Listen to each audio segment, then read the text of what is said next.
Take the boy and go hide in the loft.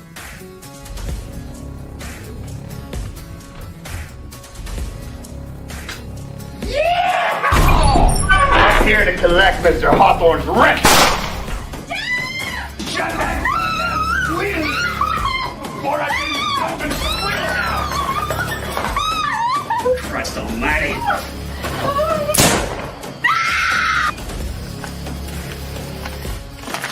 Johnny Fletcher busted into a farmhouse and property. You bring me back that stuff to Well, look at what we have here.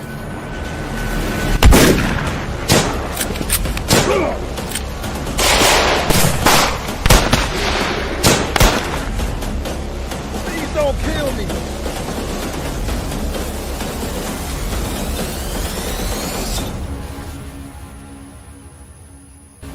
Gentleman John Fletcher! Damn it!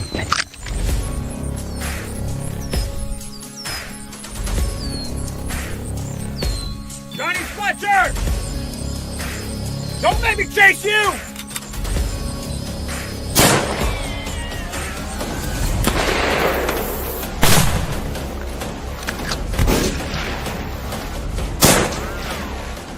I didn't kill nobody. I didn't murder that family.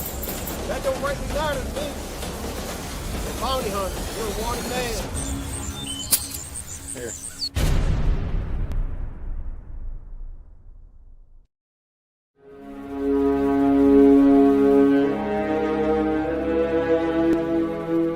Out of the night that covers me, black is the pit from pole to pole. I thank whatever gods may be for my unconquerable soul. In the fell clutch of circumstance, I have not winced nor cried aloud. Under the bludgeoning of chance, my head is bloody, but unbowed. Beyond this place of wrath and tears looms but the horror of the shade.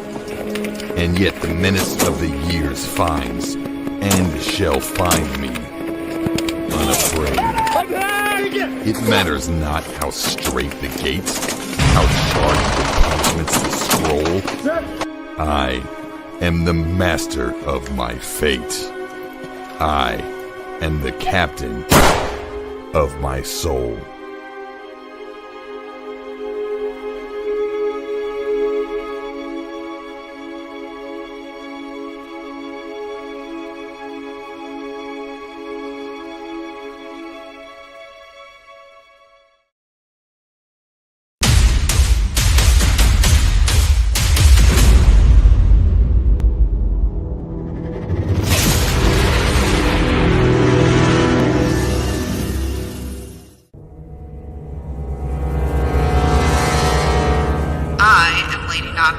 Stand down and no one has to die today. This only ends one way. They'll kill you all. Why not take your chances in a prison cell? Alright, I'm coming out. My lord, I have a report. Speak. Our latest assassination attempt on Lady Nocturne has failed.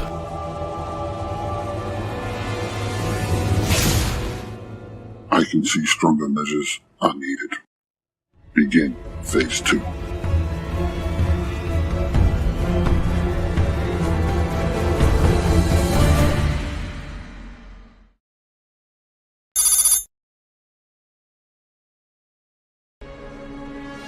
Captured! The notorious Lady Nocturne has been brought in through the valiant efforts of the Void Cobras.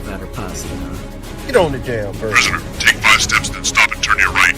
But the pirates of Velix Mortis are far from defeated. My lord, I have a report. Let's cut to the chase, since we both know that this isn't a social call and you didn't come here to waste time. Fine. High Command is gambling that the attempt on your life by your so-called friends has made you willing to cooperate. Am I wasting my time now? What fate will befall the disgraced former pirate? The Minotaur sends his regards, traitor.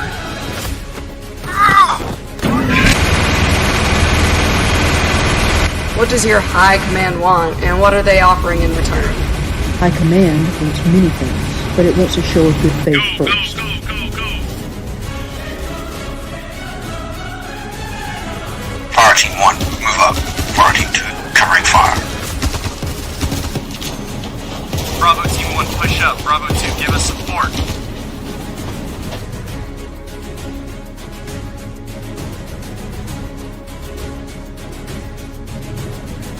What next for now infamous mercenaries, the Void Cobras?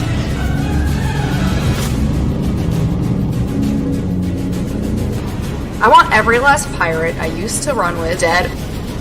I don't want to be watching over my shoulder every hour of every day.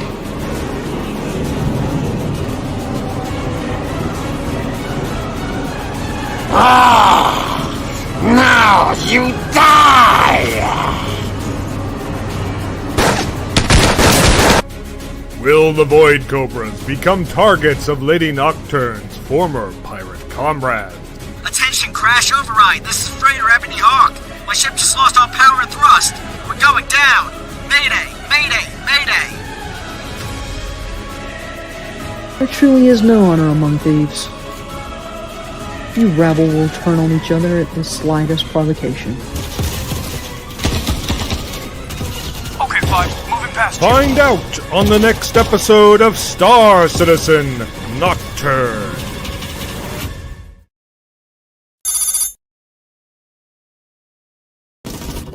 Jameson, you copy? Touch me now, I don't want to live without you. Nothing's gonna change my love for you. Jameson, we require immediate emergency extract. I don't know, man. It looks kind of hot over there.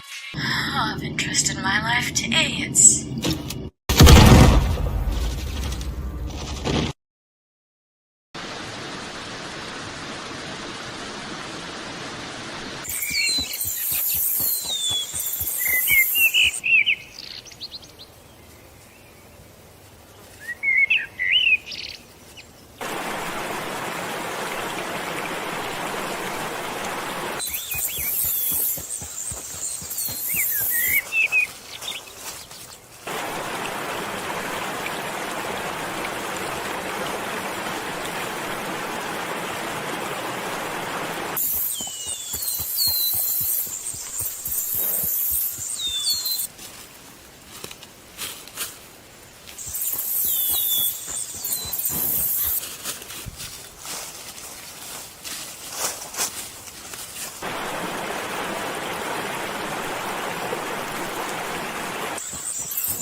God, oh my God! Get the hell out of here! Get him off me, get him off me, get him off me! They're getting in my armor! Ah!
I got into collecting bounties when a gang of bandits bushwhacked my wife, my best friend Coyote, and me. Meet the Jones brothers. To take a look at the situation in which you find yourself.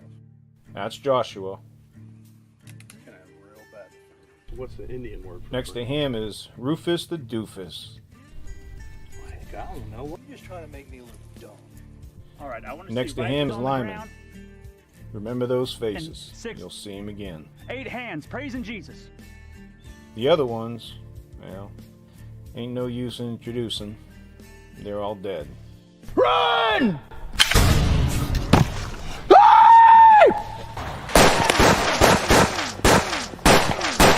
Obadiah, get the saddlebags! I got him! I later discovered the Jones brothers were all wanted men. I figured I might as well get paid for taking my revenge. Man, we still wanted for justice. Poster still on the wall? So I hunted down the ones we didn't kill. Lyman, he sang like a bird. Rufus and Joshua were smuggling contraband down the river. Always to the same spot. I found a nice perch on a bluff above the river where I knew they would eventually be.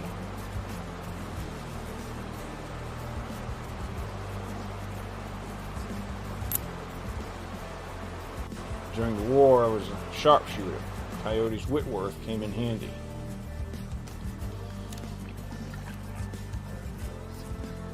For weeks, I tracked them.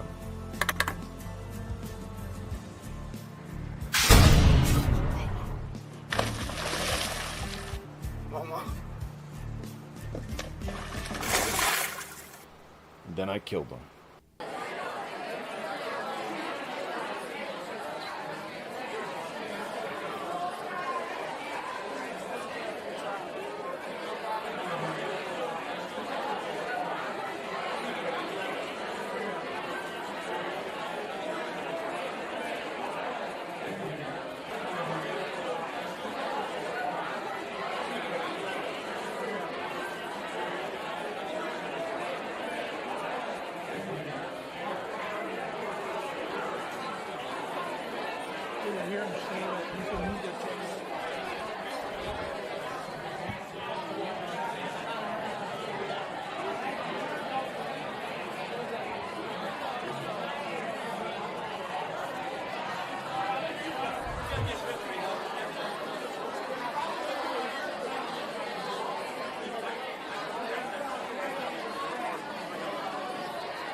If you like our content, we'd appreciate if you'd like, subscribe, and get notifications. Help us extend our reach by sharing our video content.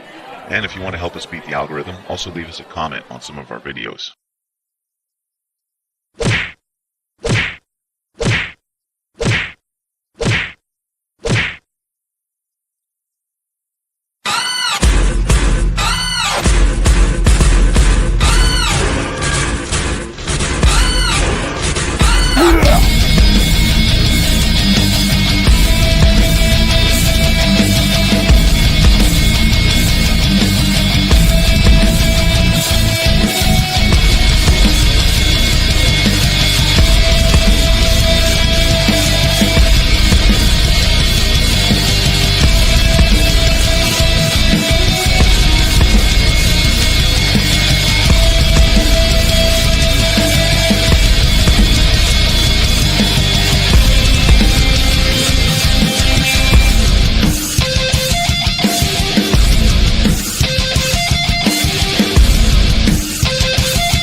Hey. Hey. How you doing? Hey. How you doing? Oh, I forgot to turn my light on. Give me one I'm second. here. What did I miss? You're here at the very beginning this time, so you go ahead and introduce the admin team whilst I turn on the light. All right then. Well, since I'm the only one, the only other admin here. What's going on? YouTube? Welcome to the Sons of Liberty live stream, and we got Big Sarge, the founder of this wonderful establishment here. I'm not sure who else might be coming in, but you guys know who I am, Joe Sarge, doing the big thing. And today we have, for the second time, this is like my fourth, but for the second time on Sons of Liberty, we've got Aiden Swallow from the Arizona 6th District, I believe. Well, yeah, 6th District congressionally, but 19th District legislatively. All right. Tell us about yourself for the people who already don't know. And that's a big change. So tell us about that. Yeah. So I guess a little bit about myself for those that don't know. I jumped into politics originally as a congressional candidate because basically I just got tired of all the BS that was going on. And so at the start of 2025, I decided to jump into politics for the first time.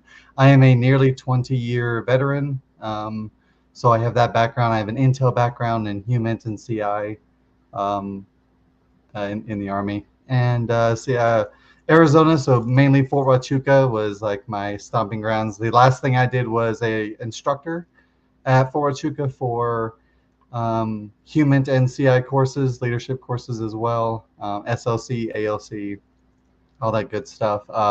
I left the military as Sergeant First Class. I am one of the military people being kicked out, or was kicked out, for being trans. Let's see. And I'm running. I was originally a congressional candidate.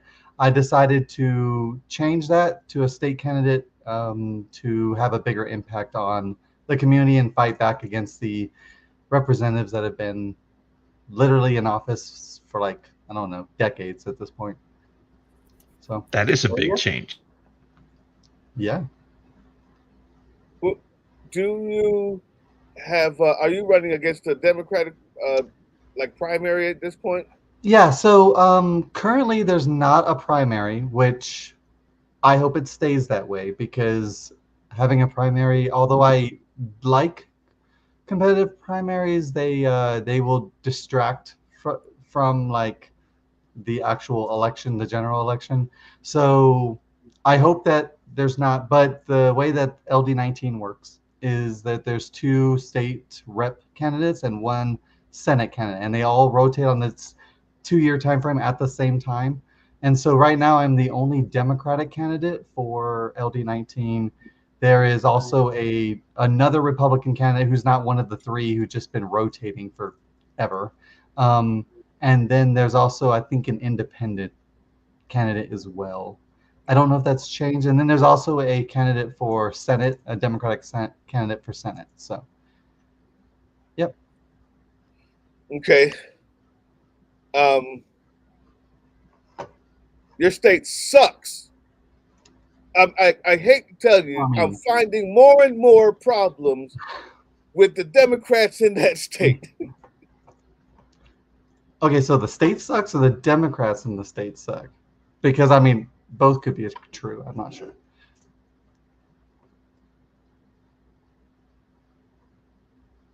Uh-oh. Obtuse. Oh, you skipped. All I heard was they suck and then obtuse, and now you're skipped again.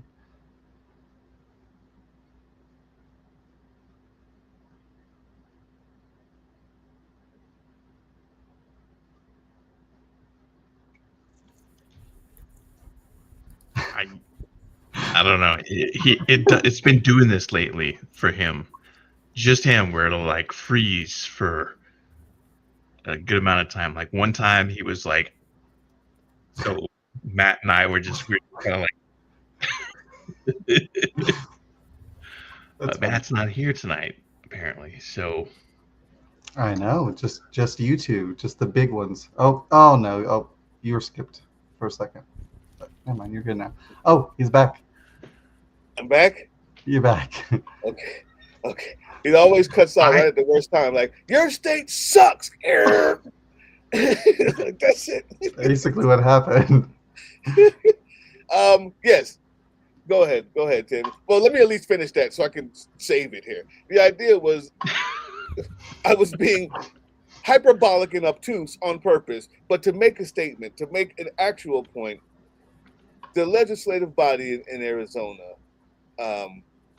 in my opinion, has so many problems that you find that you can even get someone like Kirsten Sinema into the Senate, right? The Democrats are, I think, now maybe a bit more galvanized because they have a monster to fight against, but we're so all over the place. I'm hoping that someone like you can get in there and give a clear, powerful message of exactly what the Democrats are looking for, what they stand for, and not trying to appease both sides so that they can have enough D's, little D, in the chambers. Can we talk about that? Sure.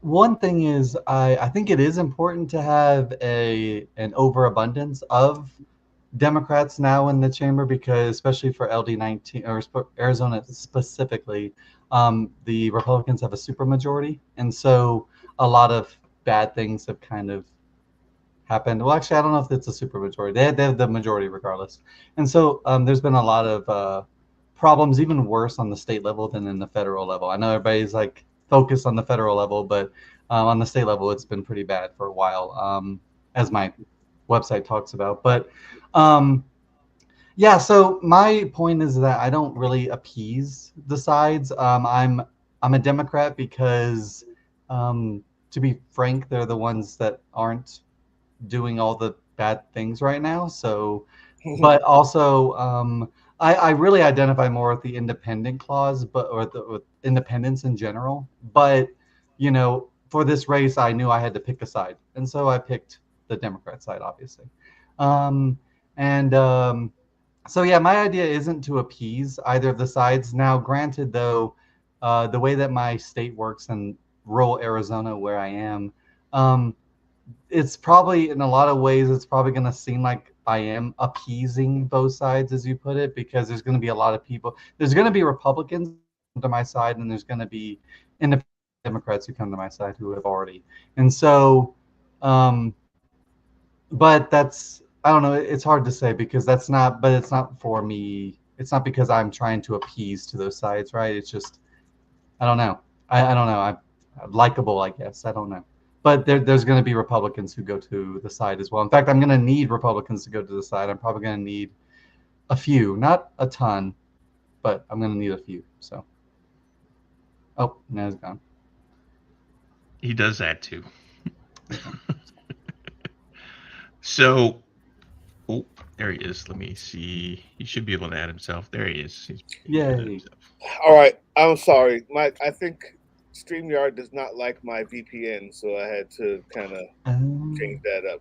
All right. So last thing I heard was it might look like what I called appeasing, but it's not. Oh, yeah. It might look like I'm appeasing, but really I think it's I don't know. Either I'm likable or the policies that I go for could benefit, because the policies I'm going for are generally there to benefit everybody, regardless of political party. And so I'm sure for some people they're gonna say I'm appeasing, but for me, I'm just trying to help all Arizonans. Really, in fact, that's the biggest reason I jumped from congressional to state races, because I wanted to actually make a difference in the 2 years that I'm gonna be, hopefully that I'm elected. Whereas if I had won the congressional race, I mean, I'm being honest, I don't know how much they're going to be able to get done in 2 years, if I'm being completely frank. So I heard that you play D&D. Oh, yes, on my personal time, yes, I do play D&D. In fact, you would know that because I might be part of your little campaign thing that you're doing. Have you submitted the character yet? No, I need to do that, but I'm in the emails. Yes. Yeah, that's why I said Mike. That's why I said Mike. 3 days. Yeah. You got to get that character in there so I can pencil whip it. Yeah. But yes, I do play. That was the epic call up. Have you submitted the character yet? I mean, that's why I said Mike. It might also be a way of like nudging all the other people to like, oh, I want to play, but then they haven't submitted the character yet. Yeah, that's fair. That's fair. Oh, James Freeland, good to see you in here, man. He was just at another premiere that we did on Political Drain like an hour ago. Oh, yeah, I haven't watched it yet. Yeah, talking about the Native Americans. Speaking of that, since we're here, Arizona has quite the Native American population, don't they? Yeah. They have quite a large Native American population, especially in rural Arizona, where I am. But really all over the state, honestly. But yeah. You know what? I think let me look into. I'm gonna come up with some questions about that, because especially after that premiere I just did, it's like I feel really bad that I don't have those questions already. Like I know I'm the guy who I try to come up with a whole lot of questions that I think will really get really good answers to the core of things.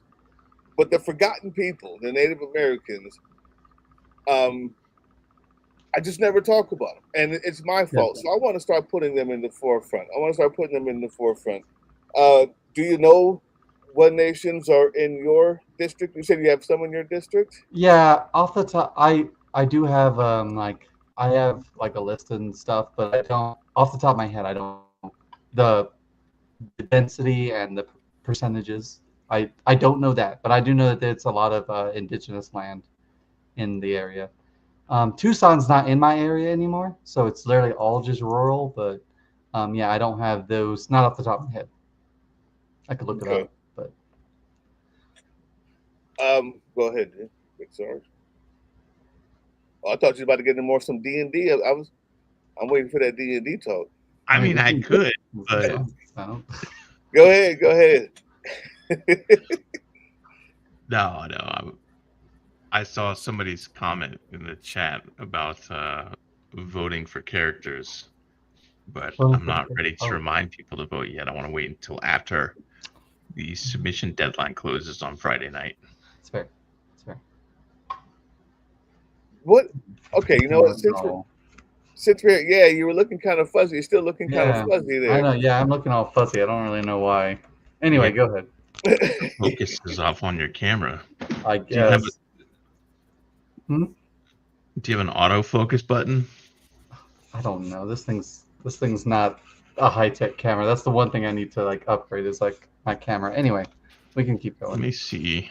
Unless you guys Visual have a solution. effects. Why It's do I all- have visual effects window hotkeys? See if there's a focus button.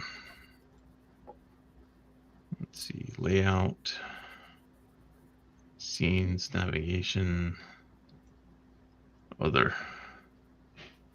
There's not. There's not an autofocus button. No, it happened when it got worse when you rubbed it. So Yeah. yeah, That I think happens it's to me just when that, I rub it's it. that lens. Hey, there you go. You lose focus when you rub it, Big Sarge. I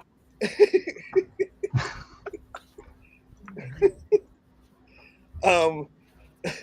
I don't know Your what wife to do always right comes at the most inopportune time when you're talking. I know, right? Try unplugging your camera and then plugging it back in. See if that helps. Thank you for calling tech support. Have you tried turning it off and turning it back on again? Classic. See, there you go. That's what you get for calling Big Sarge tech support. No, that happens when you unplug the microphone Oh. or the camera. Is in case you're out of the thing. All right. I would love to know. So here's the thing, guys. I said that I would like to have a training session. I would like to be a part of D&D to be the one person who doesn't know anything, but not for charity. Like that's not the right time for that. I wanted like a play time.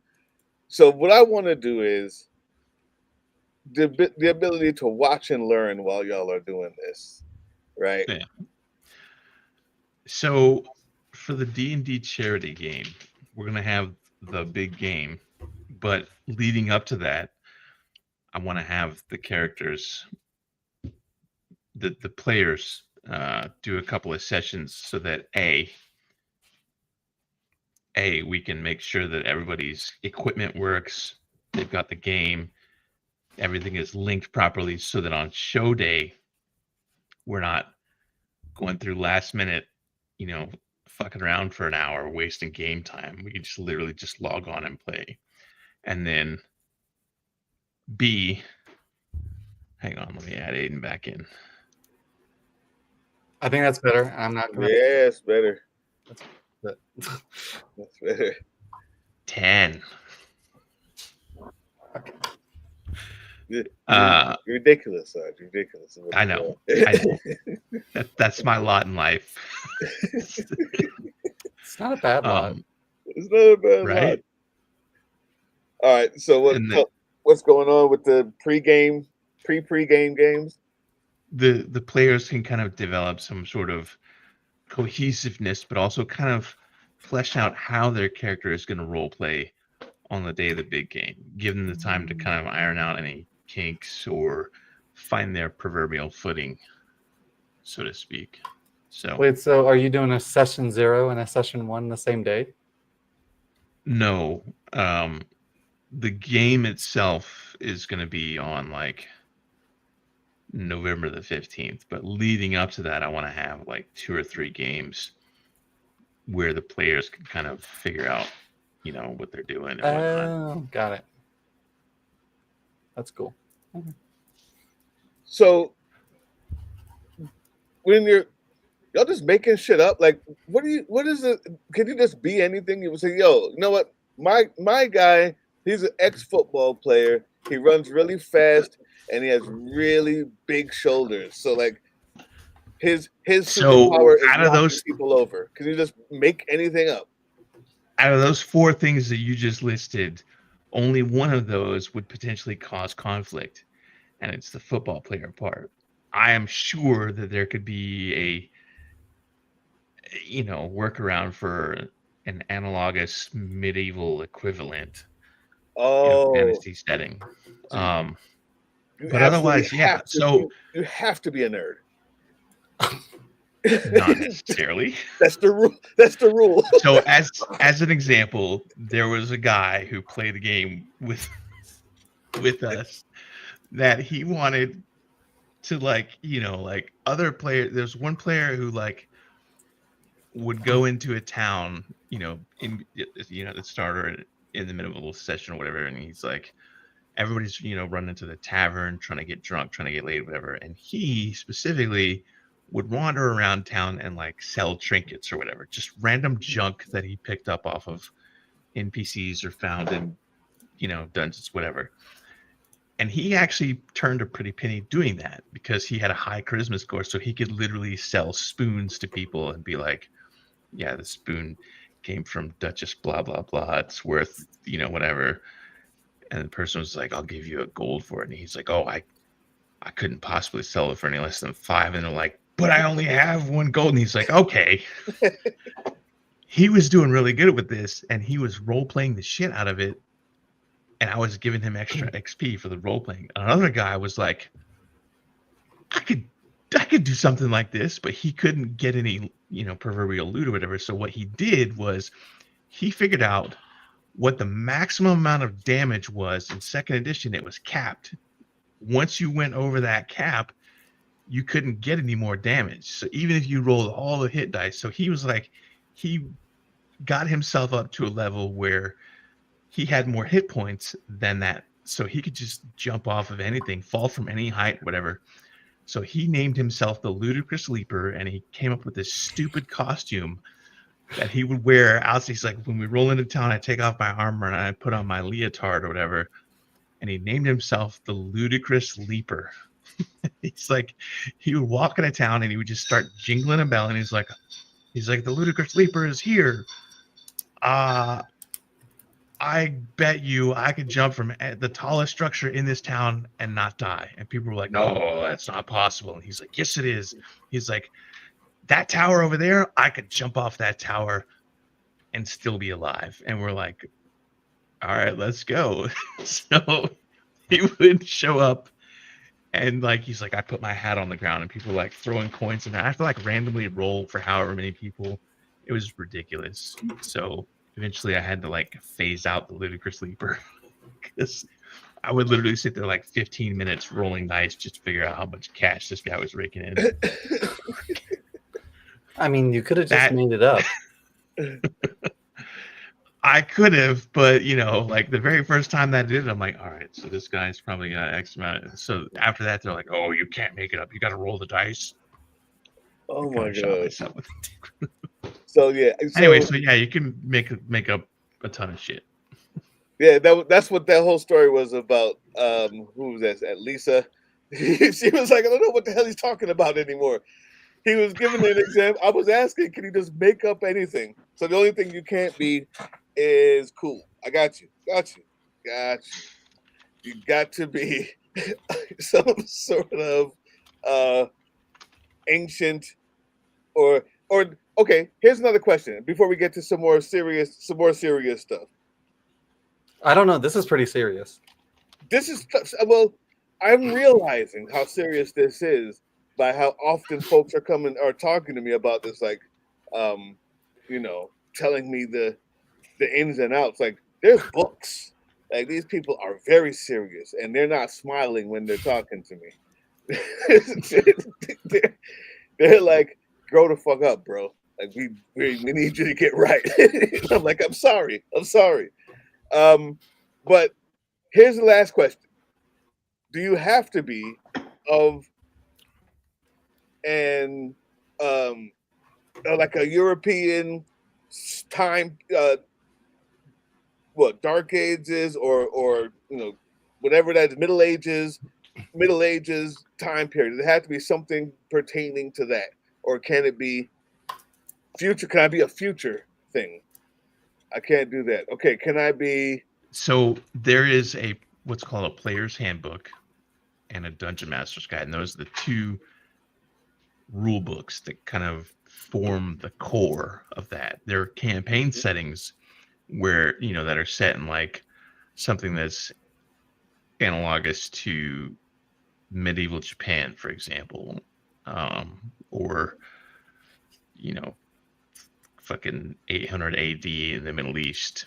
But for fantasy settings, things like, guns and whatnot, anything forward of that is pretty much a no-go.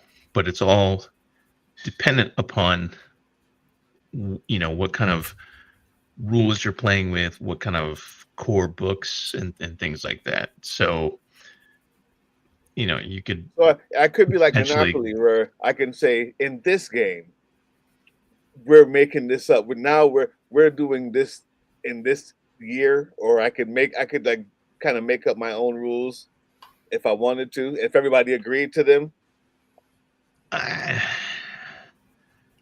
It would really depend. I mean, that sounds like a house Aiden? rule or something like that. That's how you know this is serious. That was so a bit too far. Messing up my game. Well, here. it's funny because I'm starting to learn a little bit that Big Sarge over there is really a stickler about the rules, and I'm a rule breaker, so I kind of So it's good for me to know if he ever if he brings me into the game. But the point is that like the first or second page, I don't remember, on either the player handbook or the dungeon master guide, and I don't remember which one, but it says it's a role-playing game. Like the rules are guardrails. They're not like, so you don't have to follow the rules completely. You can make things up, and the DM is like, the DM is God, so the DM can change anything he or she wants. The DM can add rules that they want. They can add class, like they essentially can do whatever. The rules are just there to help along the way, and the time frame, that all depends on what the DM decides. So it could be a fantasy world with an artificial time frame where artificers have guns or not. It just depends what he wants. A lot of people like fantasy, but there's futuristic campaigns. I DM'd a campaign where it was all about astrology and like powers of like the zodiac and stuff. So like it just kind of depends on what people on what the DM wants to do and what the players and what he allows, basically. The DM doesn't play though. Sometimes they do. He's like the ref. Well, sometimes they play. Sometimes they have. Yeah. How can you play and ref at the same time? Because then you could skew it to your win. So generally, a good DM might have a DM run NPC that is kind of there, but is used super sparingly. Like I ran, an NPC that was a party member simply because the party was a bunch of fuck ups and would literally spend hours doing dumb shit in a tavern or around town, like making deals, buying real estate, shit like that. And I had to have a character that was kind of like a deus ex machina to like force the story along. Like if these guys were utterly clueless, if you had like 6 players and they're all dumb as shit and they're all like, you're literally the answer is right there in that chest in the middle of the room. There's nothing else in the middle of that. There's nothing else in the room. It's literally an empty room with a chest, and all 6 of them are wandering around examining the walls, the ceiling, and nobody is touching the chest. Nobody's looking at the chest. They don't even know the chest is there. I have that NPC as an ace in the hole to be like, hey, what's that chest in the middle of the room? And then like, oh. So that's where a good DM will use that player character if they need to. If there's a critical fact that everybody's missing, you have the backup character kind of come in and be like, man, that guy really stinks. Do you smell that? And then the player's like, oh, do I smell anything funny? Okay. Now you just kind of nudge them along. I got you. Yeah. Otherwise, you just. But also, technically, the DM has to play all the NPCs and stuff. So, but I'm sorry, you don't understand terminology. So the non-player characters. So the DM has to play all of them as well. So like, yeah, I'm acting like I know what NPC is because everybody's just talking about it. And I'm like, man, I'm not going to ask that one. There's so much stuff I You're need in to a know before town I of ask that. 500 people. I have to be all 500 people. Okay. Sometimes. Gotcha. Yeah, all right. So what kind of character are you before I go back into to questioning, Aiden? Oh, well, I haven't submitted my character yet, so I am nothing currently. What kind of character do you like to play? Do you normally have a character that you play, or is it like pick up every time? I generally am all about charisma, so I will use the classes that primarily use charisma are paladins, because spellcasting. Well, they can, because I always go to the path of the blade, so that my charisma accounts for that. But anyway, so paladins, rogue. Well, rogue is dexterity, but bard, warlock, sorcerer. Am I forgetting one? I don't know. I don't know if I'm forgetting one. But I normally do so between a bard, a warlock, and a sorcerer. I kind of like the three that I normally do. And generally speaking, with a lot of these games like this, I tend to play a lot of slutty characters. That's just kind of what I do. I don't know if I want to do that with this one, because that'd be televised, but I don't know. Might be televised. I don't know.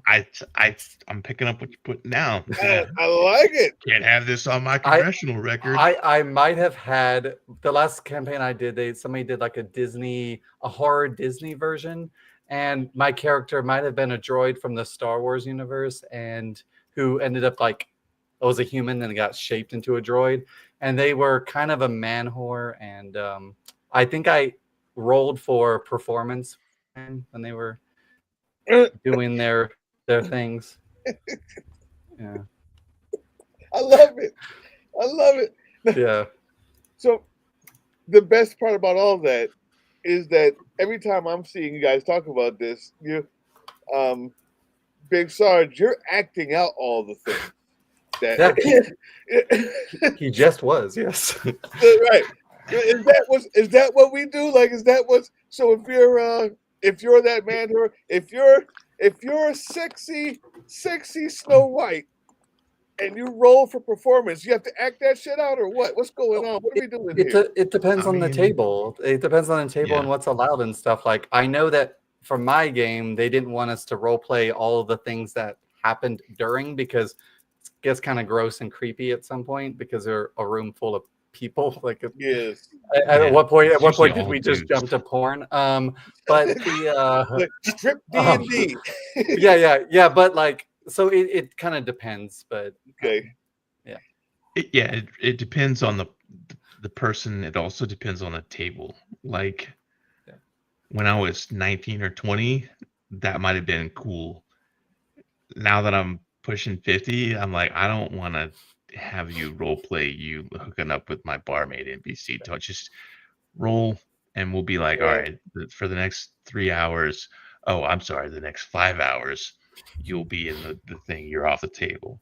Don't be over there like, okay, so first I'm gonna like, hey baby, why don't you take off that? Let's not go to phone sex. But you don't necessarily have to role play out everything. And it depends on you primarily. Like, do you want to role play out you like, going through the motions of whatever, or do you want to just be like, I mean, I rolled a natural 20. What do you want to have happen here? And the DM could be like, okay, well, here's what happens then.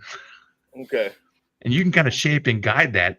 Obviously, you're going to be like, okay, well, I say this, I say that, I do this, I do that, for certain things. But for other things, you just be like, yeah, we don't need to role play that out. I don't want you to. Yeah. Well, I got a question that comes off of that then. We're talking about role playing. We're talking about all of this. You, Aiden, are an actress. Yes. Can you say actress anymore? You gotta say actor. I don't know. Now. I always say actor because it's like gender neutral now. It's been like that for years, but I just say actor. But, yeah. Okay. So, yeah, I am an actor, correct. So you're an actor. But I would expect that you would like to role play and do be dramatic during D&D, but on the stage there is okay, just in if you're talking about stage acting, the one thing I do know is that there is a politic that goes along with being on the stage. There's politic between the actors, how they're supposed to be treating each other, who gives, who takes, who. There is a dictator, which is the director, right? But there's things that you learn in being a part of a what do they call that? Like a team or a group, right? Or the crew, an acting group that can be taken to politics. What in your acting career, what in your way, what you do in an acting profession can translate over to you, or has, or maybe has even informed how you want to politic? First of all, fantastic segue. But yeah, so I didn't start officially acting until my debut in, or theater acting specifically, until I always get the years confused. My debut in Godspell in 2023, I think, might have been 2022. But I would argue that Hugh Mentors and CI is just a bunch of actors anyway. But but to your question, what I can take from the stage and put into politics. So a lot of people don't realize this, but I have huge stage fright. Like, if anybody is watching backstage before I go on stage, I'm shaking. I have to like hold my hands up. Like, I am freaking the F out. Right. And then, but the moment I go on stage, I embody that character completely, and I'm like a different person.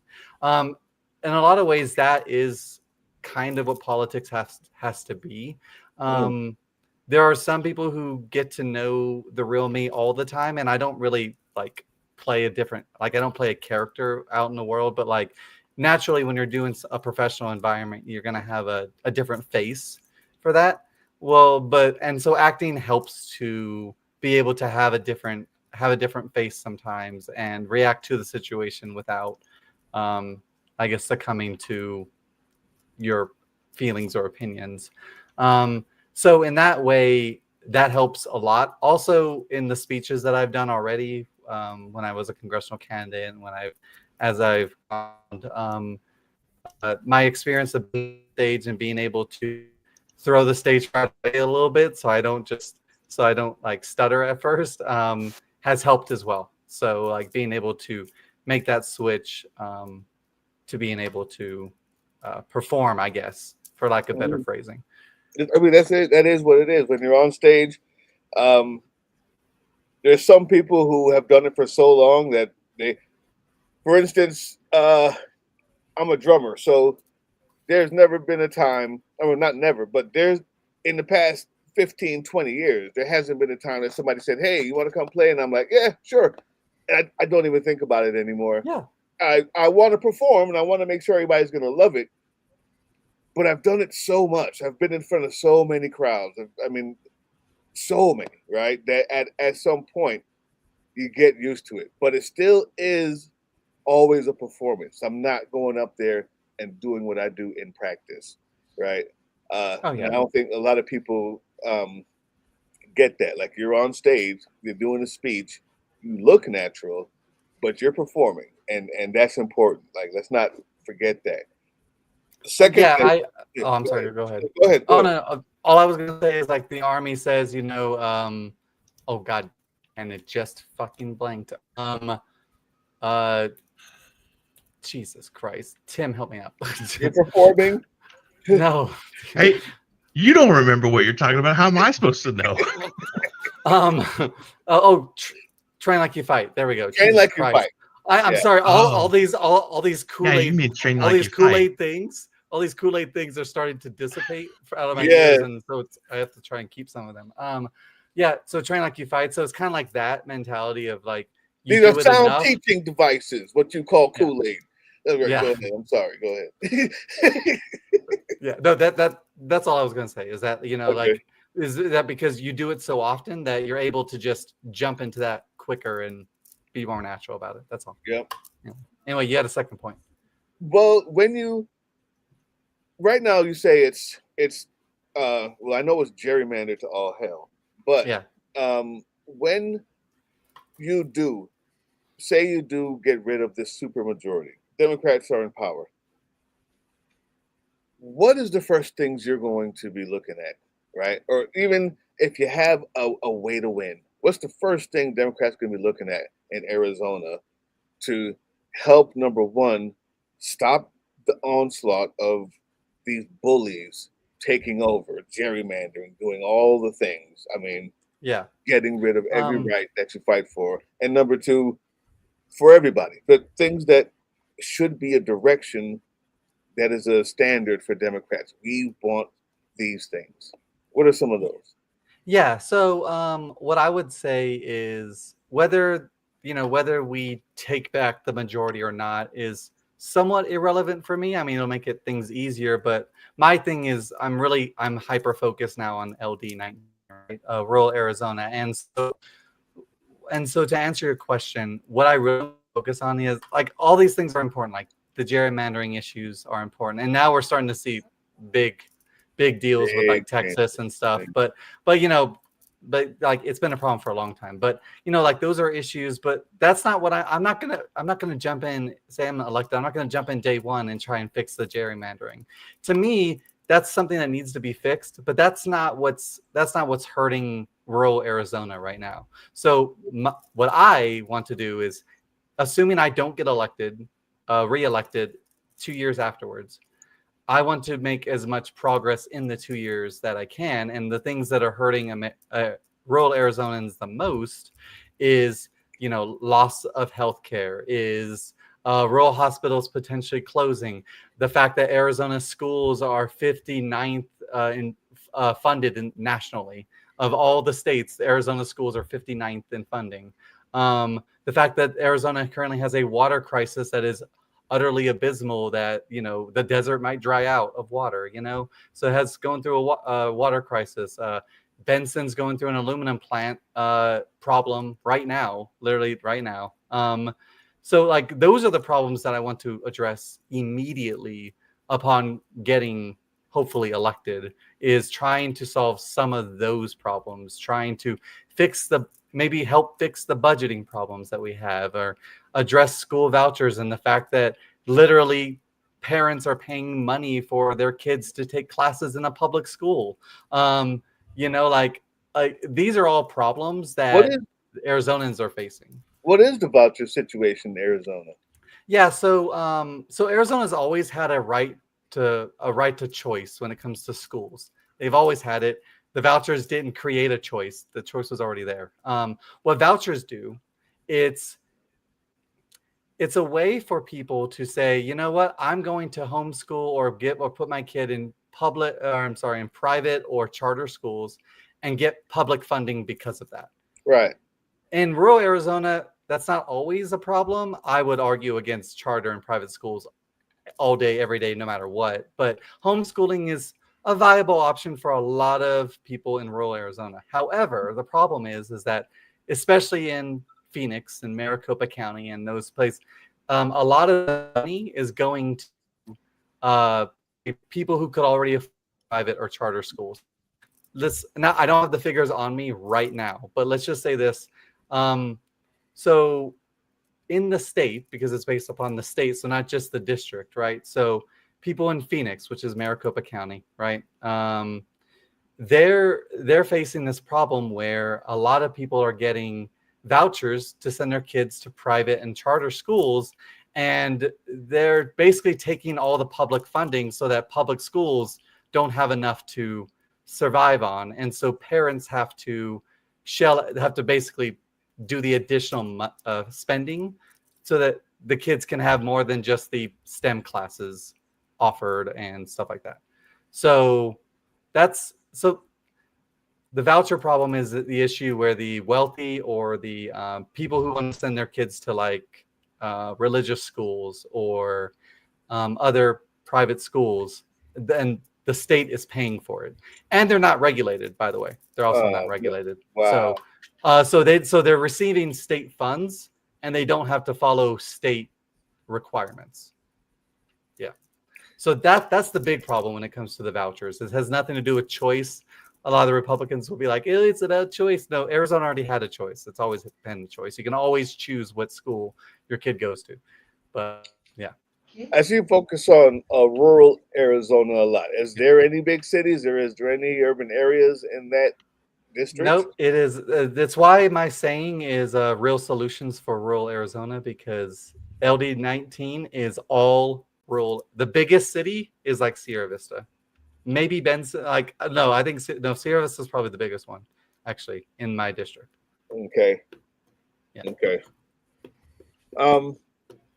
Yeah. Only reason why I ask, that makes complete and total sense. The reason why I ask is there's a book called White Rural Rage.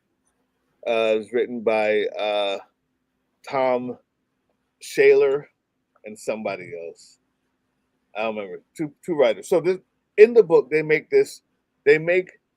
the assertion that every single election year, every single politician goes around and says rural America.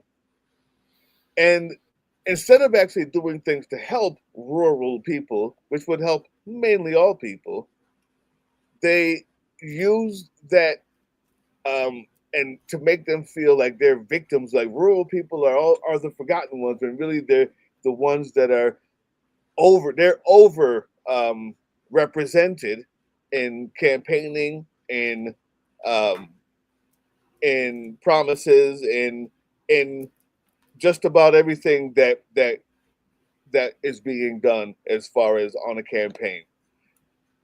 And so they keep voting for the people who use their victimhood or their victim mentality, not realizing that they're voting for the people who say it the most but do the least amount for rural people who live in rural areas. And the Democrat or the liberal person is somehow, because they want health care for all, that won't help rural people. Right? Yeah. I don't know if you noticed that like that. There's this big dichotomy in how they use the rural rage, to name the book, the White Rural Rage, to amp up these people to vote against their own self-interest. Is there a way that you can, and it even makes more sense now because that's exactly the district you're running for, and you use those words, rural. Is there a way that maybe you can see the Democrats finding a way to break that cycle, to prove once and for all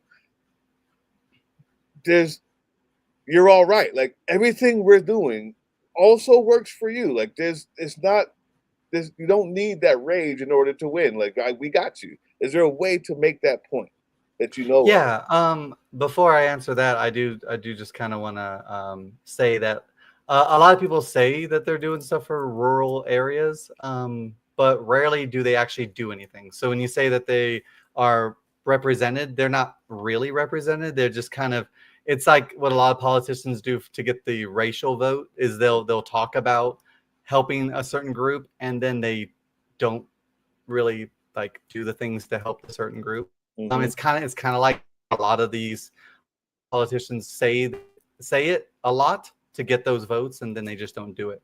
When it comes to rural specifically, which generally has a history of being abundantly Republican, it's never made sense to me why that is the case, because Republicans have proven that they're not for rural areas and they're not for a lot of these different things that they're not for the working class that they claim to be. The Democrats have done far more for the working class, but it's always framed like the Republicans are for the working class and they're for the rural area and they're for the farmers, but they don't really do anything to help them.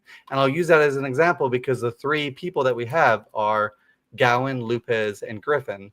And Gowan and Griffin, because Arizona has term limits, they'll exhaust their term limits in the representative seat, and then next year they'll run for the Senate.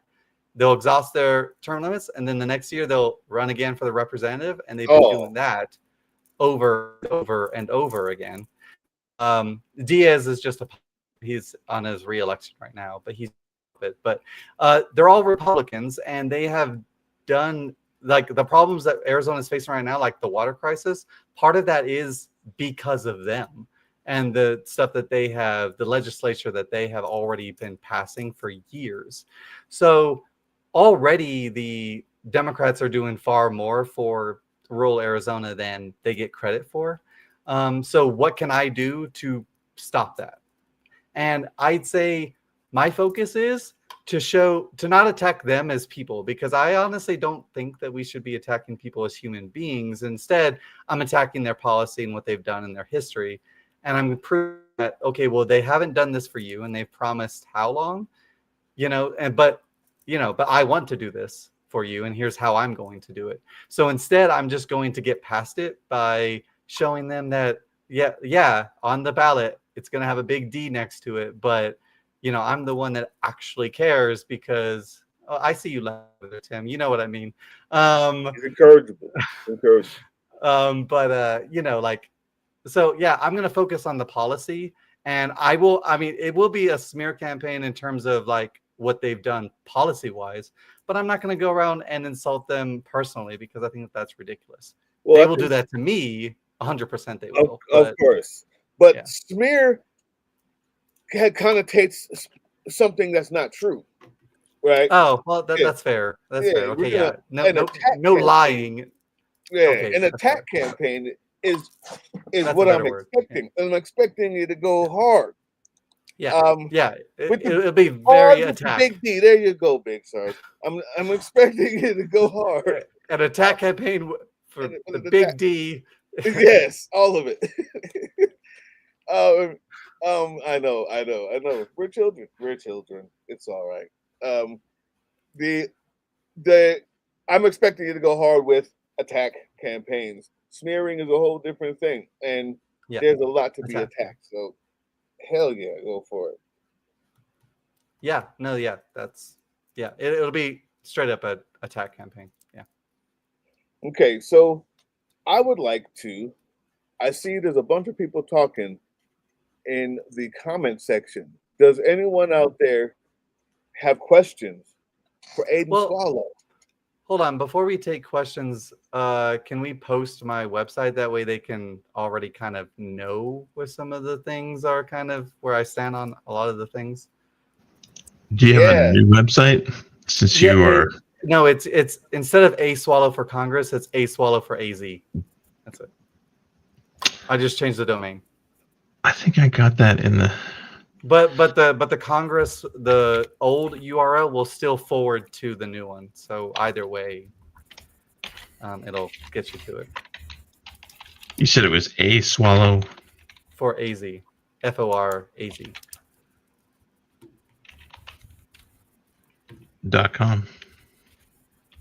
Oh, before we get to those questions too, you had an idea. Since I had you here, we're planning on doing a 101 at some point, and I'm kind of going over a lot. My bad for missing it yesterday, Butterfly. I didn't see the email from Butterfly until. It's all right.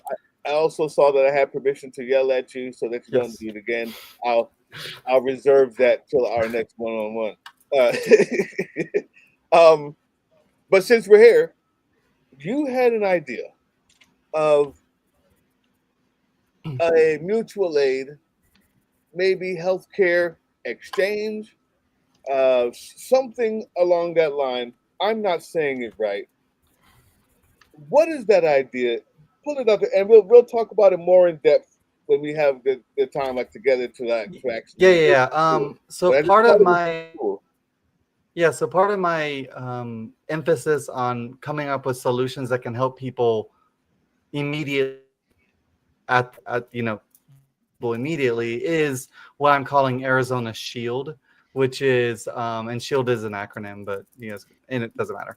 Anyway, Arizona Shield, and the idea is I can't stop the cuts, and I did this on purpose, right? The cuts to Medicare and Medicaid aren't going to be until after the midterms, right? Next year in November and December, but I can't stop that from happening. No one can. No one in office now, no one who gets elected in the midterms can stop the cuts from occurring. It is a reality that we have to face. And so instead of me trying to say, well, this is what we're going to do to get back, like we should, but in the meantime, we have to stop people from, losing healthcare or not being able to survive. And so my plan is, well, I create a nonprofit that is strictly for reimbursing people for specifically medical bills. So I don't have to worry about the red tape of insurances. I don't have to worry about the red tape of negotiating prices. None of that BS involved. It is just a nonprofit that gets money and then gives money to people. And the idea is focusing on people who have first priority lost healthcare. Second priority is people who already have healthcare but need things that aren't covered. And the third priority is people who have like high premiums or high deductibles. Yeah. Right. And so the idea is that say you lost healthcare, right? And you go and you say, I need this thing to happen. I need or this surgery or something. And I say, okay, well, sign a contract saying that you don't have health care or that you do and whatever. Let's just say in this example, they don't have health care. Sign a contract saying that you don't have health care. Sign a contract saying you need, $200, $20,000, I don't know, whatever the number is. You need this money for this thing. I say, okay, we verify that quickly. And then we just say, okay, well, here is the money for the thing that you need to get done. They go do the thing, they get the bill, they get the money from us, they're able to pay that bill, and then they show us a receipt afterwards saying, yeah, see, I paid the bill. And then we go, okay, cool. That's it.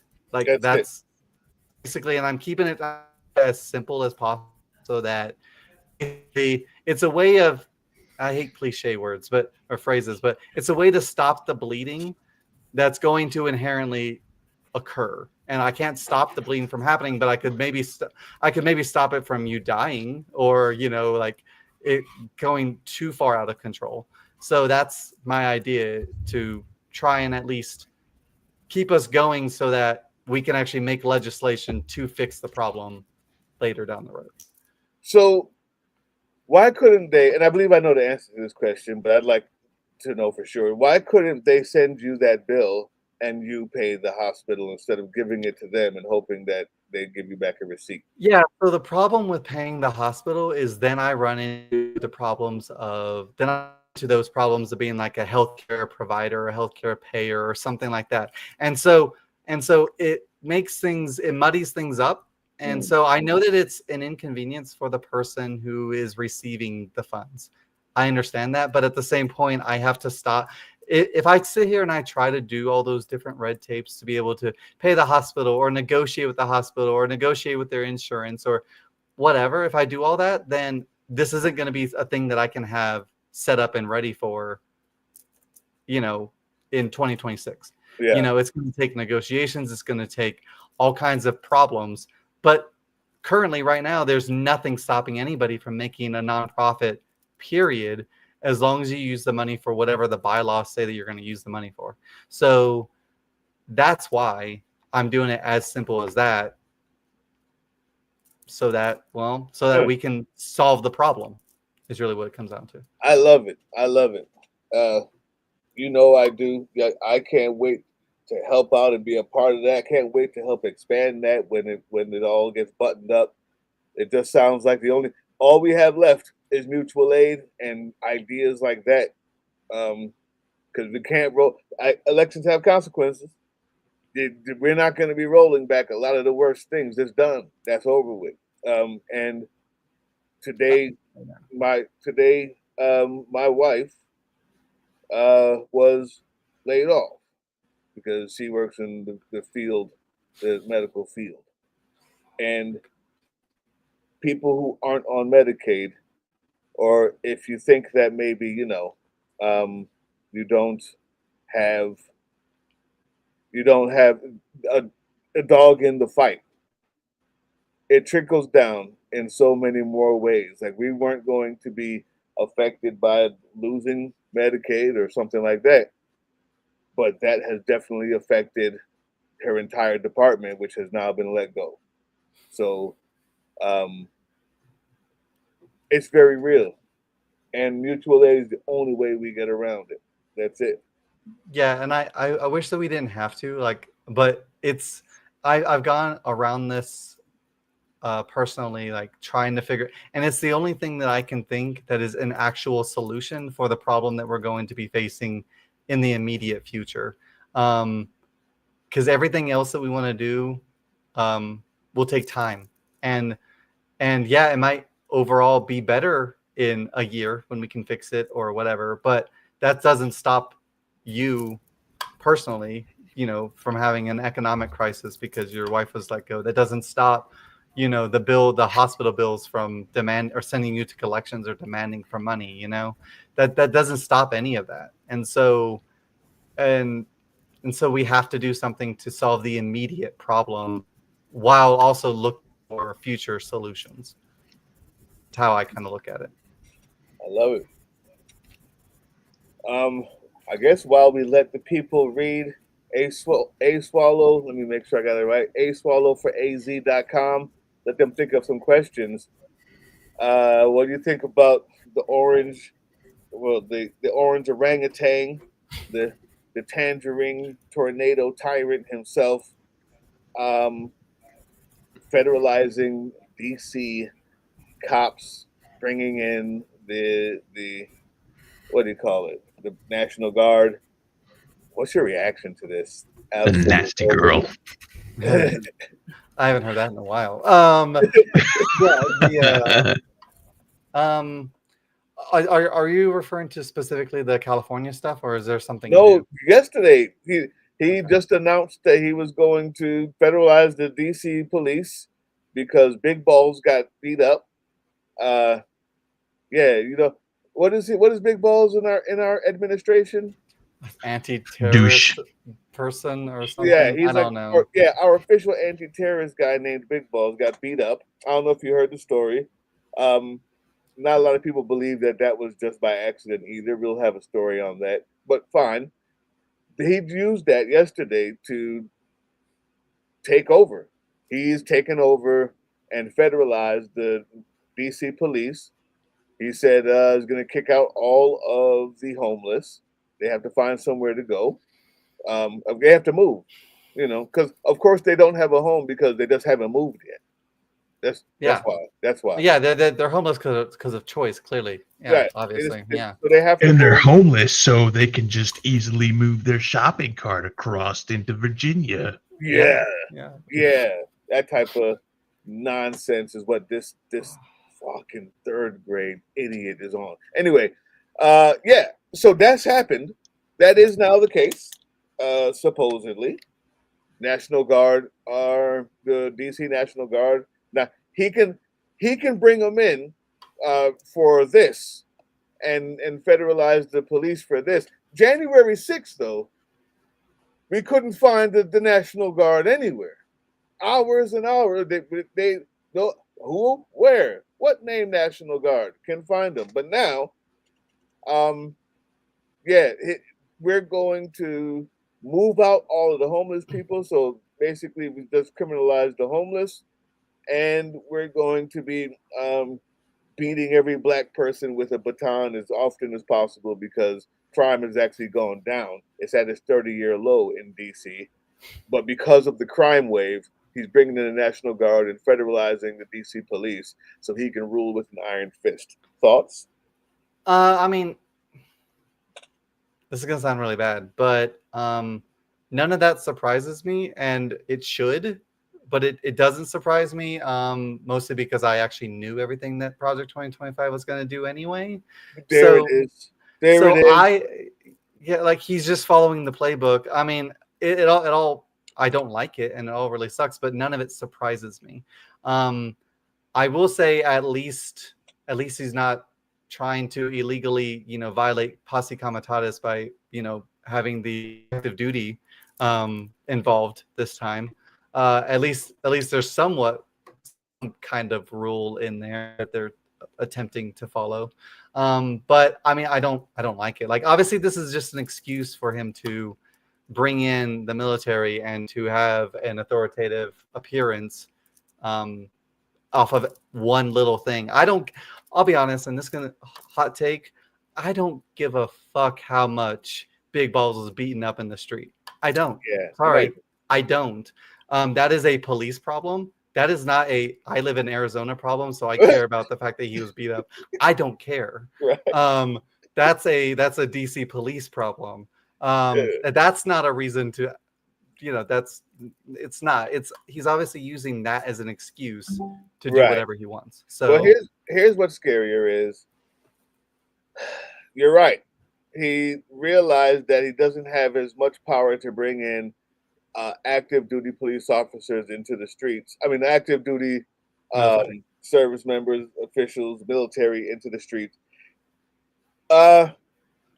So he chose DC for a reason, because that's the only National Guard that he has control over. that he actually has control over. So yeah, because it has no governor. I'm assuming. I don't actually know right. the politics of DC, but Yeah, I'm assuming well, they don't have a governor. Yeah, they don't have their own. They have like a mayor, not a governor. They're not a state. So he makes sense.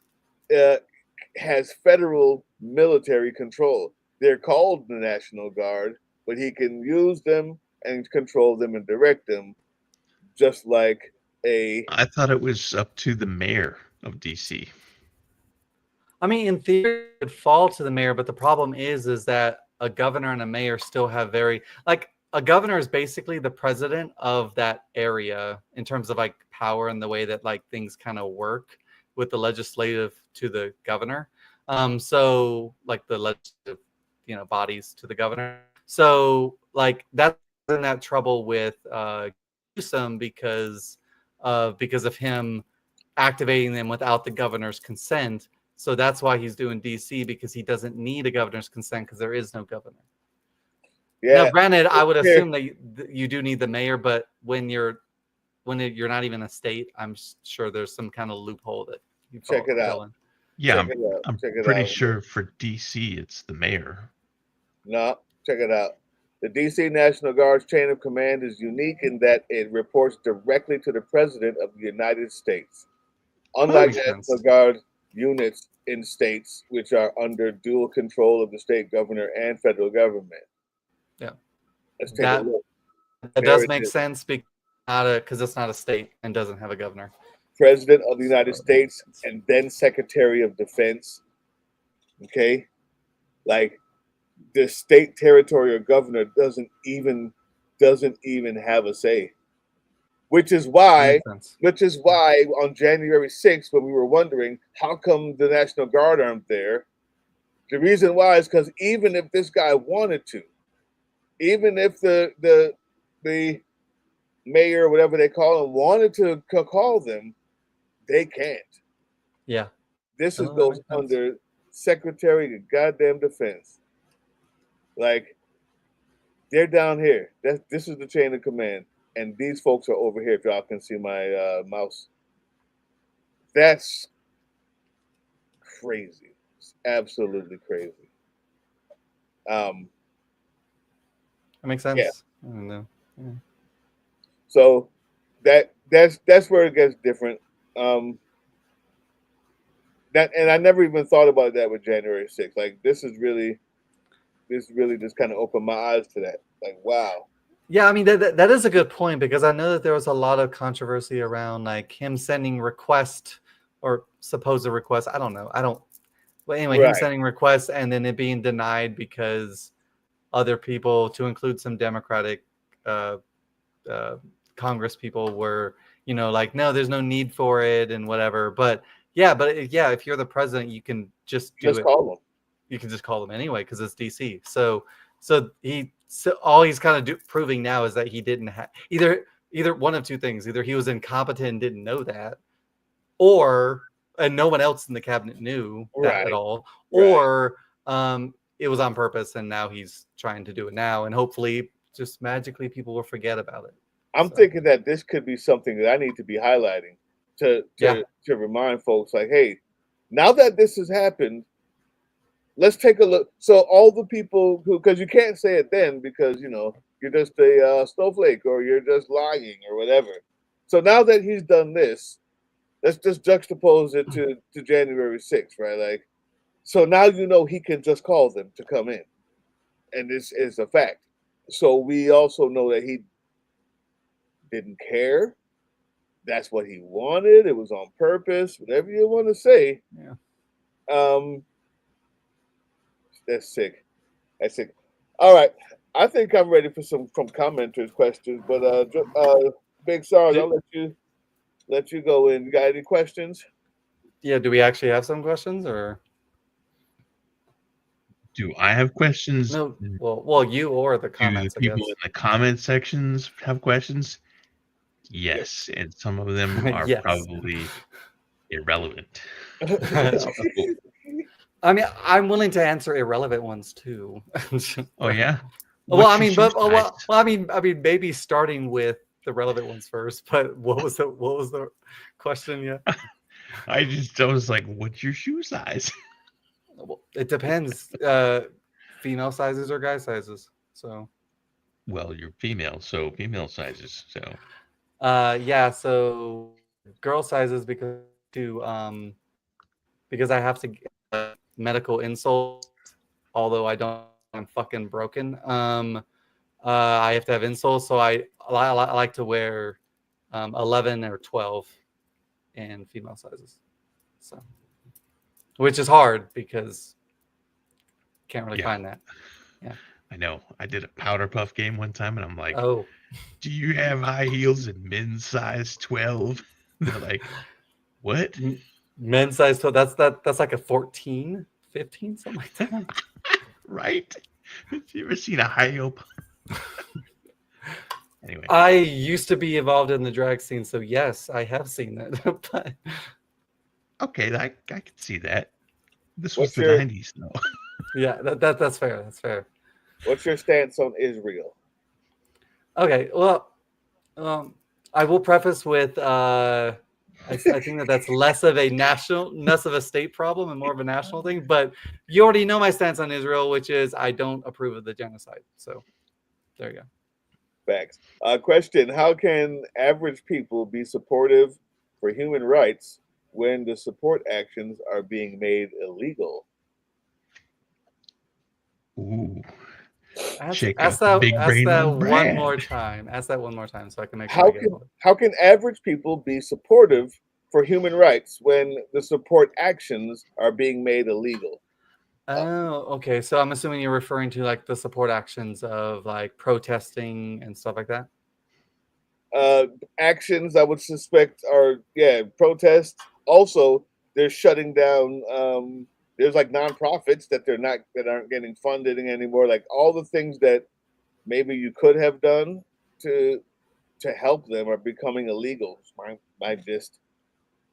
Okay. If you mean, let us know, Focus Lady. Do you mean like direct action? You mean out there in the streets? If you protesting things like that are becoming illegal? But I'll let you answer the best way you know how. Yeah. I'll try to answer it, but yeah, if you have a more like a deeper follow up to that, that would be helpful. So let's see, how can the average people be supportive?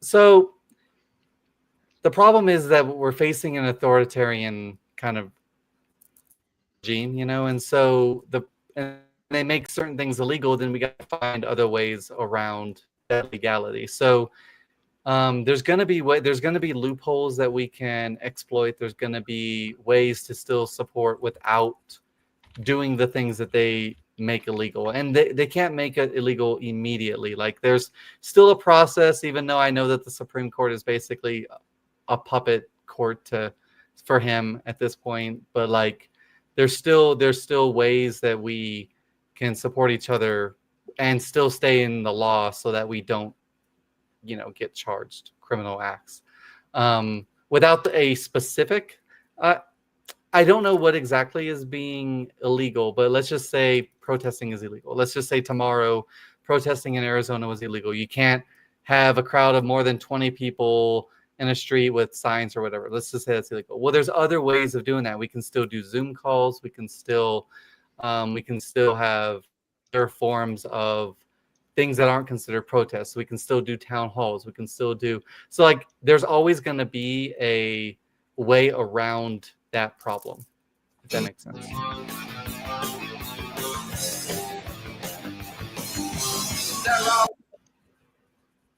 Sorry. Is that your answer to the question, Big Star? Oh, breaking the law? Yeah. Well, yes.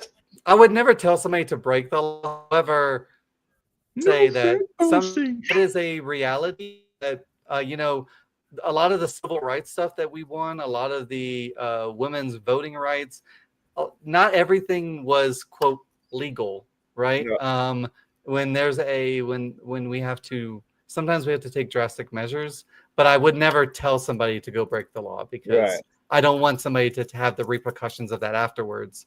But I'm say, for example, it became illegal to be a politician, I would still do the things that I needed to do. And if that ended up putting me in jail or sending me to, I don't know, to CCOT or something, then so be it. That's what happens. Like, I'm gonna do whatever I need to, but I'm not gonna actively go out and like vandalize stuff or something like that. But sometimes that's what happens. So it's just the way it is. Yeah, I think this is just a furtherance of that same sentiment, which says, "What can be done when the law becomes the crime?" Sometimes we have to. Yeah. Sometimes we have to. Sometimes you break it. That is one option, or sometimes we find ways around it. Or find ways around. The best option is probably doing both. When the law is an authoritarian thing, because like I don't condone breaking the law, but at the same point, when the law is something authoritarian, then sometimes you end up breaking the law. I'll use this. If Arizona, which they won't, because thankfully the governor who vetoes like all the ridiculous fucking right-wing bullshit. But let's just say tomorrow they said, oh no, you have to, even though all my federal documents, all it, birth certificates, social security, everything says female. If all of a sudden it became illegal for me to go to the women's bathroom, I'd still go. And if that meant breaking the law, then I broke the law, for example. Porcupine Doily down there, you see that question? It's not even a question. She's just saying, I think she might have come in late. Oh yeah, I just want to make sure that Aiden is running for her state government, not the federal. Yes, I am no longer a congressional candidate. I am a state candidate. State representative, yes. For LD19. Which is all of Graham County, vast majority of Cochise County, all of Greenlee County, some of Santa Cruz County, and some of Pima County. What happens if marijuana gets rescheduled for medical use only? It won't. I'm gonna get glaucoma all of a sudden. It won't, because the what's it called? The revenue that Arizona gets from marijuana, it's just for real. It's unreal, people. Like all of the black folks who paved the way that are in prisons now will not get any of that money. All of the dispensaries are white owned. I mean, damn near all of them, right? And all of them are the same folks. Are the same folks that were with the senator here or the House person here. They knew these folks. The same thing happened in Georgia. Same thing. I was a part of a coalition that was making it legal in Georgia. And this coalition was diverse. We went to the Capitol. We got the signatures. I was holding stuff in my church. I convinced the pastor that let me do this thing because of how much we believe this and all the great things that were going to come from not getting our brothers and sisters arrested anymore and bringing money into the community. The minute this shit got passed, it's all white dispensaries, all hand-picked by friends of the so-and-so and the farmers and Farmer Joe and this and that one. All the black folks that paved the way, still in prison, still fucked up, and can't get none of the money. I just wanted to say that. So everybody can feel guilty or something. I don't know. Oh, shit. Well, I mean, I don't feel guilty. I feel bad that that's happening, but but convincing the world of systemic racism right now is a hard fight. So yeah, where's the rally point when shots fired? that's more of a Tim question. That's not a Signal. me question. And to get on Signal, you need to be vetted through Discord. It's why the vast majority of my videos are like, at the very end, it's like, you should get on our Discord because that way you can be vetted for Signal. And on Signal, we talk about fuck shit. But on Discord, we don't talk about fuck shit. We talk about making cakes and where you can go to find gun owners who are left-leaning. And there's a porn channel. There's not. I just threw that in there because porn channel on Discord, but you talk about no, I've not seen. That makes sense. There's not a porn channel. No, it's on Signal. That's the point. Yeah, there could be. Oh well, you have an OnlyFans, so I guess you could. In fact, I do. Look, I'm just plugging your channel. I know you have an OnlyFans, all right? I actually watch your content, okay? Ooh. Yes. Ooh. Thank you. How about you watch the fucking content? That's what she said. You know what? Some people like Mitchell might be brand new, just stumbled across it. Yeah. I haven't actually done the full bit with like the 3 paragraphs of things in probably a dozen videos at this point. So the full bit, that's like a fair you question, you mean the bit that starts with "in case you're wondering," based upon my beard and my shirt, and then you go from there. Is that what you're talking about? That's the beginning. The Okay. resistance starts with us. Want to know how you can get involved in the Sons of Liberty? Get on our Discord. Do you have that memorized, Sarge? I need to know. Are you still reading it? I'm this close to having it memorized. The beginning part, yes.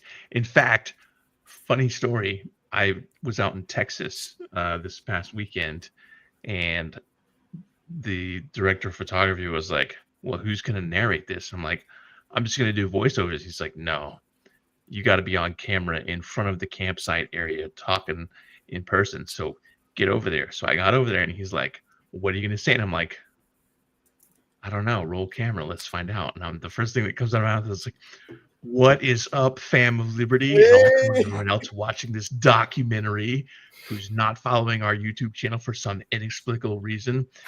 I am your host, Big Sarge, aka the admin, formerly known as Admin Tim. He's like, why are you enunciating formerly? And I'm like, because they're fucking idiots who are like formerly. The hard R.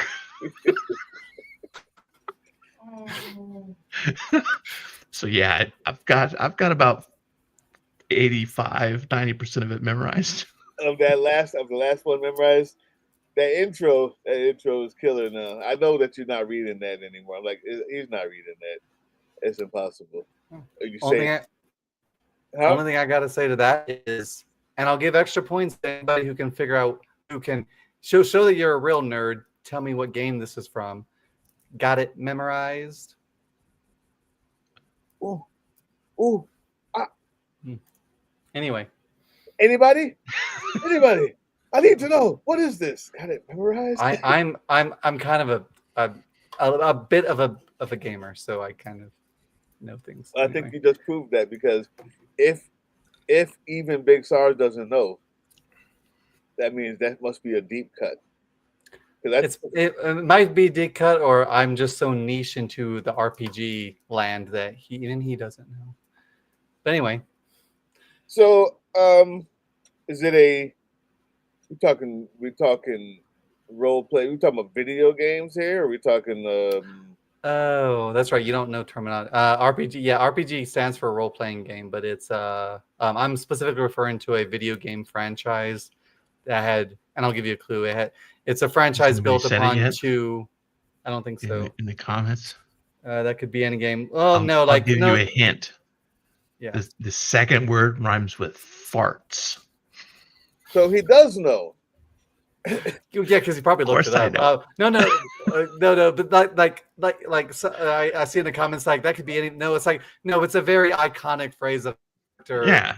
uses in the. I mean, like I was trying to think of a word that rhymed with the first word because there isn't one. Yeah. But then I was like, what about the character? Can I do like a riff on Beverly Hills Cop? It's like, this is Achmel, Achwell, Mr. Foley. Yeah. Up, down, down, right, left, right, obscure. left. A B start. What was that one? Okay, well, what game is that from? What game is that from? Huh, Doug? Yeah. Who knows? Contra is what I was saying. Right? Up, down, down, right, left, right, left. Yeah, pretty sure it's Contra. start. That was going to be my. Contra. It gives you like 100 men and all the guns immediately, and so you can. I actually don't because that's my time, but I just knew it. Oh yeah, thanks, appreciate that. She's like, that's before my time. I know the. Look, it's not my fault that I'm the youngest one here. Okay. I mean, my goodness, try to show them a good time. I swear. Yes, it is. It is Kingdom Hearts. Yeah, Axel from Hearts was known for saying, so "Got now it memorized." Everybody knows if you can think of a word that rhymes with kingdom.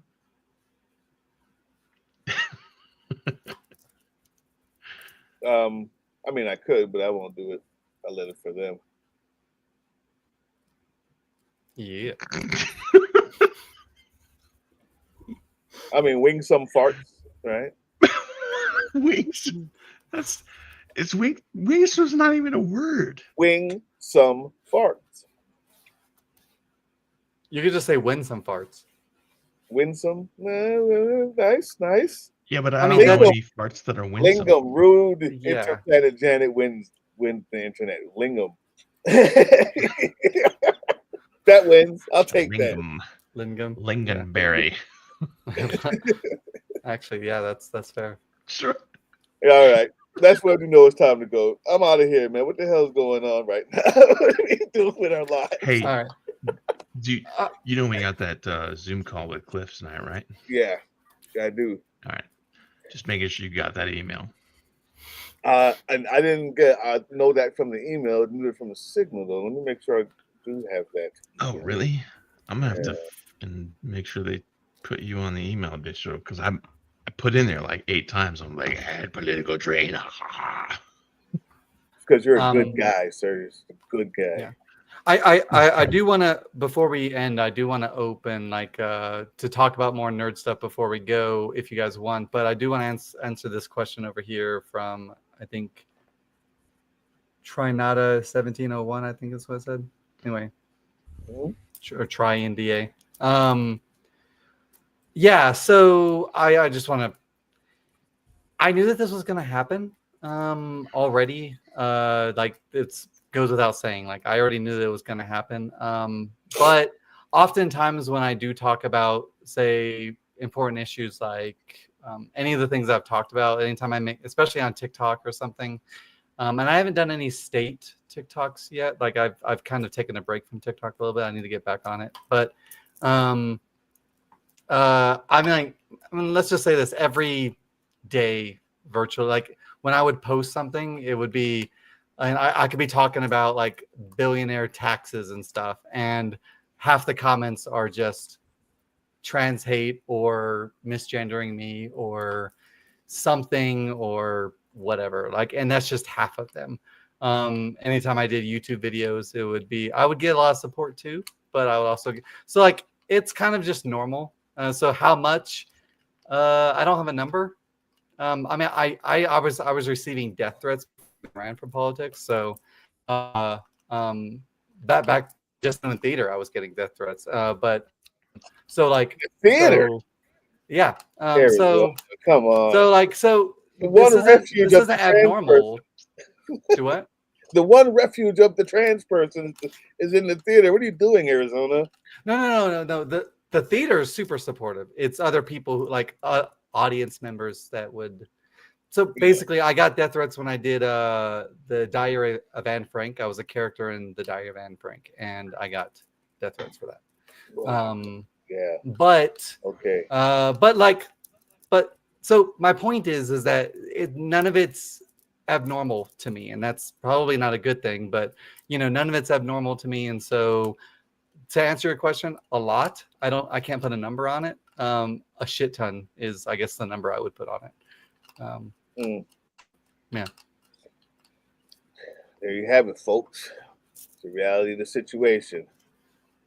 How long it takes to change, it depends on us, I guess, huh? Or I guess when all the old people die out.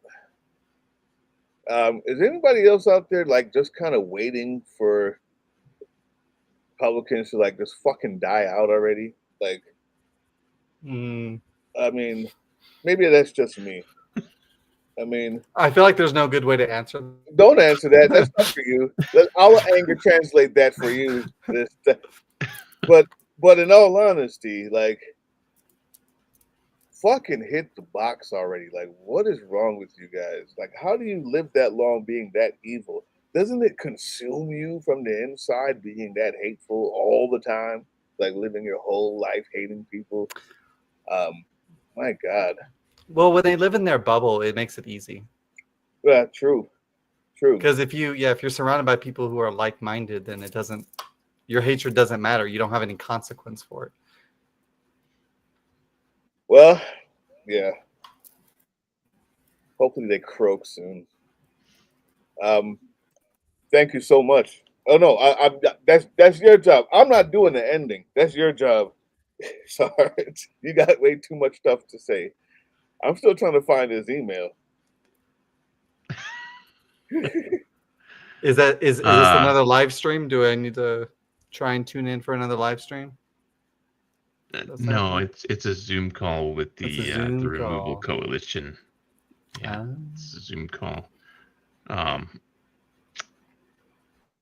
You're gonna end this here. I mean, you know what? I did a video this morning at like 4:30 a.m. my time because slept for 15 hours straight. And I listed all of our upcoming live stream guests, but one that developed after I had recorded the video was Steve Hofstetter, the comedian. And that will be this coming Monday, the 15th, I think. Let me click my little calendar thing real fast. Yeah, I'm a big fan. The 18th, my mistake. So August 18th at 7 p.m., it's Monday, Steve Hofstetter, the comedian, will be joining us for a live stream. And then Tuesday the 19th, I believe Elion is in our comments on the live stream. We've got Elion, Badger, and then the 26th, we've got Jessica Denson and Cliff Cash. Oh, nice. And glad they are making 100% sure we have after that on Tuesdays, but we've got Ro Khanna on September the 8th, which is a Monday. Yeah, I saw that he had to cancel, right? He had to cancel the last one that you were trying to do. Right. There was that bit of legislation pertaining to that guy, so we got canceled. We got canceled. You got canceled. I know it's really cool. You're starting to get a lot of big name people on the show now. That's good. Yeah, I'm hoping that we can, after Ro Khanna, we can pick up Ken Casey from Dropkick Murphys. We actually reached out to them, to their management. Their management was like, "Thank you, but we will never be on your show." And it's like, did you even look at the link tree? What they saw was that snake and that beard, and they were like, right. They were like, like you're trolling. I have to like preface sometimes when I say, yeah, Sons of Liberty, they people just assume it's like this thing that's not the case. I was in Texas this past week and I had my Sons of Liberty flag and the Sons of Liberty shirt, and people were like, "Hell yeah, brother." Yeah, so you gotta be careful out there, bro. Right. Yeah. Oh, I do want to say, this isn't related, but I haven't had a chance to kind of not make fun of, but like mess with you about it. I can when you start to rant, I can tell when you're Scottish. Is it Scottish or is it Irish? It's Scottish, right? When your accent starts to come out, I can pick up when it starts to happen, and I don't think you're doing it on purpose, but it's kind of funny. It's hilarious. Yeah. It's hilarious. When certain emotions come to the fore, it tends to show up. One of them is anger. I'll give you a guess. What's the other one? Is. Oh man, no guess needed. No guess needed. When you're making the O face, god damn it. That's like, top of the morning to your wifey. That's Irish. How do you? What the? I don't know. How do you owe it? How? Well, you know, Scots like hey.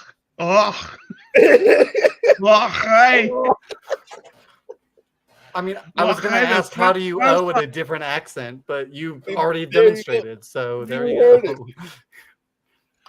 You heard it.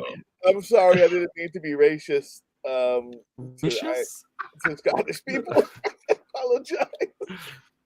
I think you need to apologize to the Irish people more than me. And both of you, shit. You know, it's just like somebody saying all of y'all look alike. Like it's not right. I'm not presuming Aiden's ethnic background. Are you kidding me? I don't know. I just know I'm white as fuck, so probably the British Isle, but I don't know. So, yeah, that's fair. Could be any of those. I don't know. I would say 23andMe, but they just like went under and somebody bought out all their DNA.